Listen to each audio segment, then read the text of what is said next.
தமிழ் சினிமாவில் பிரம்மாண்டம் என்கிற சொல்லுக்கு பெயர் போனவர் இயக்குனர் சங்கர் தான். தமிழ் சினிமாவில் சுவாரஸ்யமான கதைகள், உணர்ச்சி மிக்க கதைகள், அப்புறம் மசாலா நிறைந்த கமர்ஷியல் திரைக்கதைகள் போன்ற படங்கள்லாம் வந்துட்டு இருந்துச்சு. இந்த காலகட்டத்தில் மெயின் ஸ்ட்ரீம் சினிமாவில் பிரம்மாண்டம் அப்படிங்கிற ஃபேக்டரையும் ஒரு கமர்ஷியல் எலமெண்ட்டாக சேர்த்த பங்கு சங்கருக்கு அதிகம்னே சொல்லலாம். அவர் யாருன்னு தெரியுமா உனக்கு? குறிப்பாக தமிழ் சினிமாவில் பெரும் பொருட்செலவில் எடுக்கப்பட்ட ஔவையார், சந்திரலேகா போன்ற படங்கள்லாம் ரொம்ப வருஷத்துக்கு முன்னாடியே வந்திருந்தாலும் இந்த கமர்ஷியல் சினிமாவில் சங்கர் அறிமுகப்படுத்திய கிராஃபிக்ஸ் காட்சிகள் அண்டு பாடல் காட்சிகள் அவர் வடிவமைக்கிறதெல்லாம் ரசிகர்களோட கவனத்தை பெருவாரியாகவே ஈர்த்துச்சுன்னு சொல்லலாம். மேலும் சங்கர்னா வெறும் பிரம்மாண்ட திரைப்படங்கள் மட்டும் இல்லை, சமூக கருத்துக்கள் கொண்ட விஜிலாண்டே திரைப்படங்களும் கூட தான். அவர் எடுத்த விஜிலாண்டே திரைப்படங்களில் ரொம்ப முக்கியமான திரைப்படம் அந்நியன்.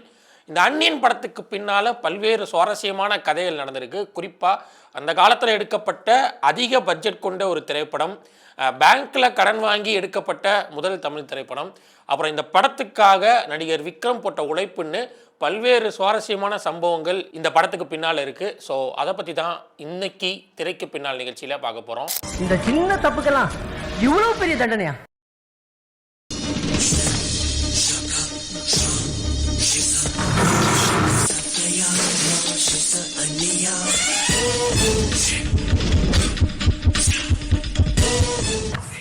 சங்கர் இயக்கத்தில் 2003 வெளியான திரைப்படம் பாய்ஸ்.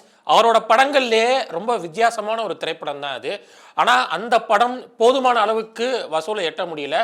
மேலும் விமர்சன ரீதியாகவும் பல்வேறு சர்ச்சைகளை அந்த படம் சந்திச்சுது. இதுக்கப்புறமா தான் அந்நியன் திரைப்படத்தோட கதை உருவாக்கத்தில் ஈடுபடுறாரு சங்கர்.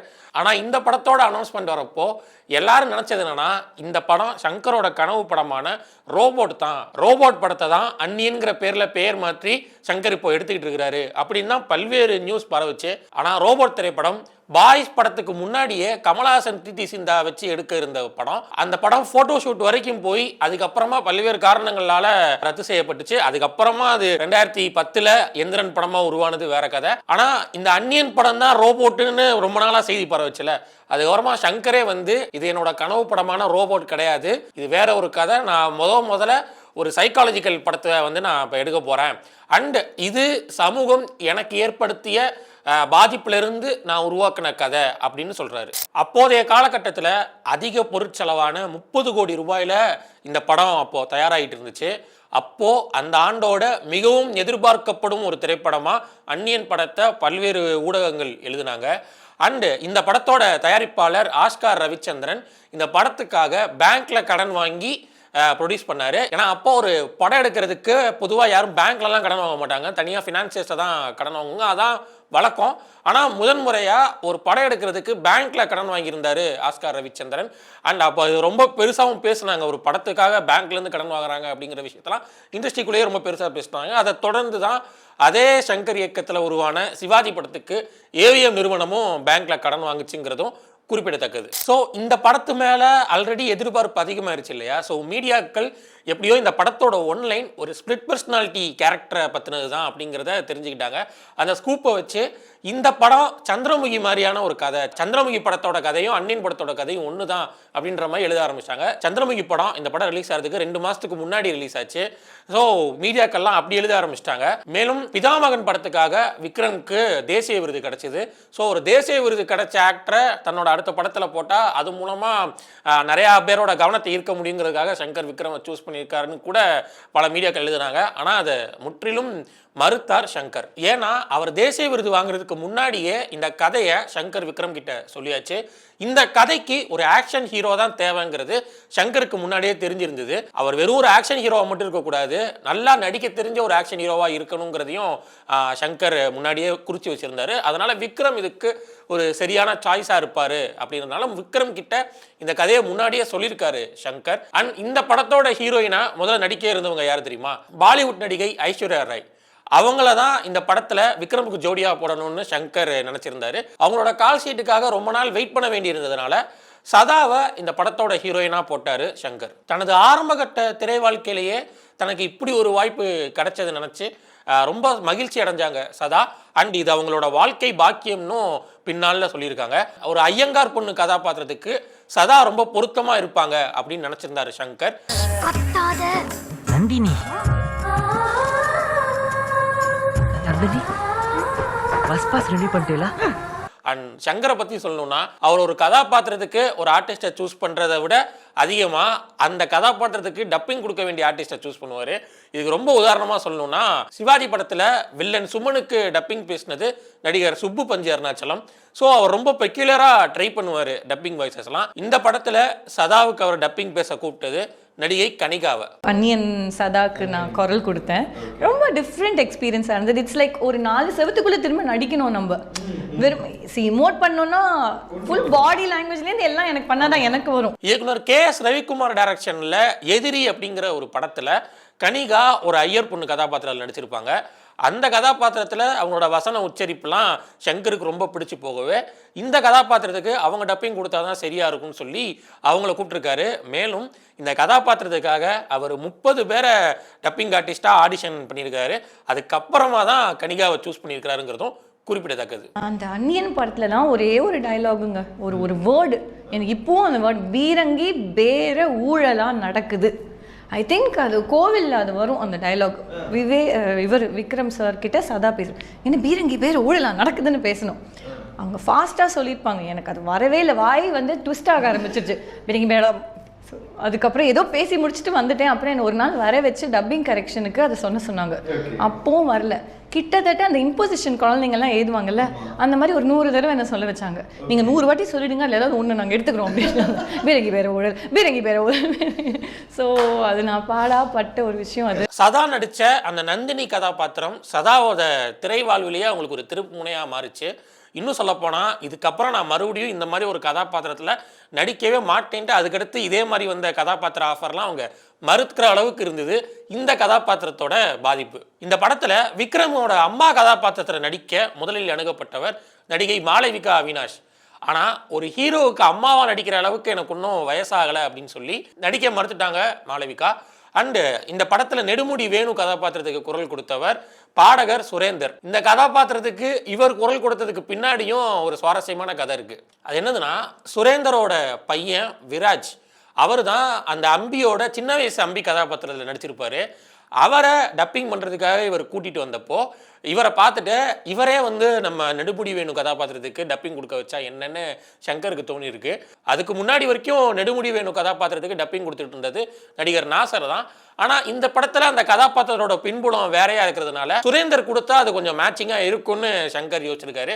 பொதுவாக இந்த மாதிரியான பெக்குலரான வாய்ஸஸ் இந்த மாதிரி டப்பிங்கில் மாற்றி பார்க்குற வேலைகளை சங்கர் நிறையா பண்ணுவார். அந்த வகையில் சுரேந்தரை நெடுமுடி வேணு கதாபாத்திரத்துக்கு டப்பிங் கொடுக்க வச்சுருந்தாரு சங்கர். இதில் என்ன சுவாரஸ்யமான விஷயம்னா, நம்ம இது வரைக்கும் நாசரோட குரலில் தான் நெடுமுடி வேணு கதாபாத்திரத்தை நம்ம பார்த்துருப்போம் அவர் முன்னாடி நடித்த படங்களில்.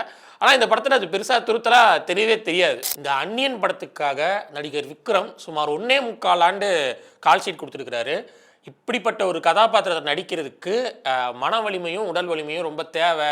அதுக்கு இவ்வளவு காலம் நமக்கு தேவை அப்படின்னு நினச்சிருந்தார் விக்ரம்.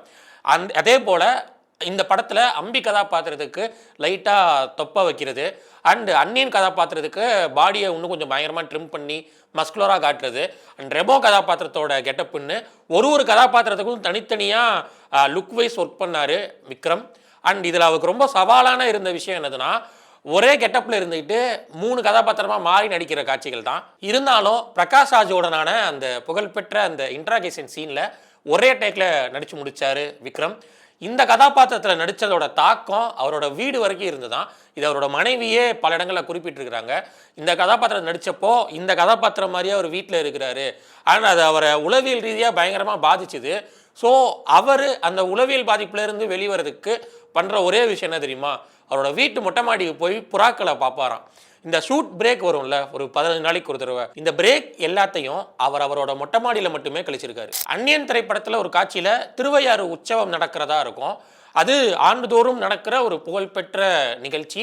1 வாரம் நடக்கும் அந்த நிகழ்ச்சி திருவையாறில். ஆனால் நிகழ்ச்சியை சென்னையில் செட்டு போட்டு ஒரு திருவையாறு உற்சவத்தையே ரீக்ரியேட் பண்ணியிருப்பாரு சங்கர். குறிப்பா அந்த உற்சவத்துல எப்போதும் வாசிக்கும் புகழ்பெற்ற இசைக்கலைஞரான குன்னக்குடி வைத்தியநாதனை இந்த படத்தோட ஷூட்டிங்க்கு அழைச்சு வாசிக்க வச்சிருப்பாரு சங்கர். இந்த படத்தோட செகண்ட் ஹாஃப்ல ஒரு மார்ஷல் ஆர்ட்ஸ் ஸ்கூலுக்குள்ள ஒரு பெரிய ஃபைட் சீன் ஒன்று நடக்கும்.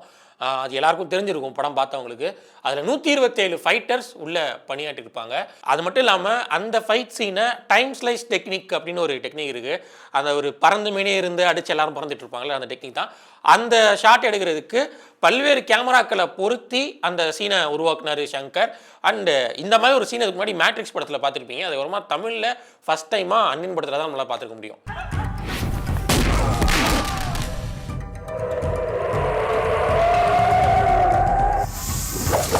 அண்ட் இந்த ஃபைட் சீன் எடுக்கிறப்பையும் ஒரு பெரிய விபத்து நடந்து அதில் பல்வேறு நபர்கள் காயமடைஞ்சாங்க. அந்த சம்பவம் பேப்பரில் வந்ததையும் பலரும் படிச்சிருப்போம். அண்ட் இந்த படத்தில் ஒரு ஆடிட்டோரியம் காட்சி இருக்கும். அன்னியன் வந்து மக்கள் கிட்ட பேசுகிற மாதிரி.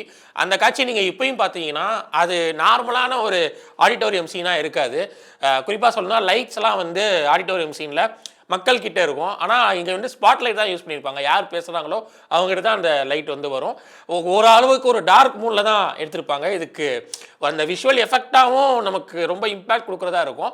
இன்னொரு காரணம் என்னதுன்னா, இந்த படத்தில் அவ்வளோ க்ரௌட் அவங்க கூப்பிட்டு வந்தே அந்த காட்சியை எடுக்கலை. அந்த நேரு இண்டோர் ஸ்டேடியத்தில் நடக்கிற காட்சியை முதல்ல எம்டியாக எடுத்துட்டாங்க. அதை எம்டியாக எடுத்துட்டு விஷுவல் எஃபெக்ட்ஸ் மூலமாக க்ரௌடை இன்க்ரீஸ் பண்ணி நமக்கு காட்டியிருக்காங்க. இது எங்கேயுமே நமக்கு துருத்தலாக தெரியாத அளவுக்கு எடுத்து நமக்கு கொடுத்துருக்குறாங்க. இதில் முக்கியமான பங்கு கேமராமேன் ரவிவர்மனை சேர்ந்தது. படத்தில் நடித்த சின்ன சின்ன கதாபாத்திரங்கள் கூட ரொம்ப இம்பேக்டாக போய் சேரணும்னு நினச்சாரு சங்கர். குறிப்பாக சொல்லணும்னா ஒரு சின்ன கதாபாத்திரத்துக்கு கூட கொச்சின் அனிஃபா, சார்லி போன்ற தேர்ந்த நடிகர்களை சூஸ் பண்ணார்.